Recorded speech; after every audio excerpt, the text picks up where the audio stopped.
ممكن أن ألخص لك أهم بنود تربية الأطفال: احترام شخصية الطفل،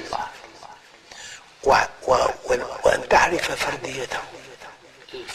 أنا أذكر مرة طالب عندي يعني يكاد يرسب في اللغة العربية، هي المادة مرسبة، يعني إذا لم ينجح بها جميع المواد لا قيمة للنجاح بها.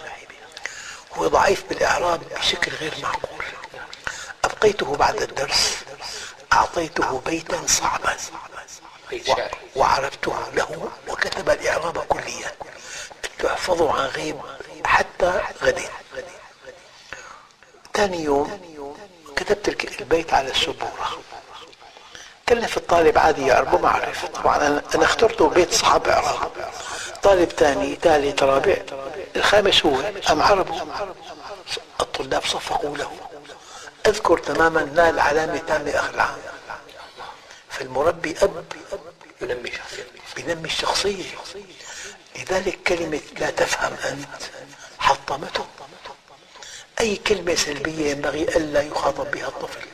حتى لي رأي ثاني، أنا إذا اسم يثير الجدل والاستهزاء بغير له اسمه. أنا عم الدراسات كله بغير له اسمه كله، بعطيه اسم آخر.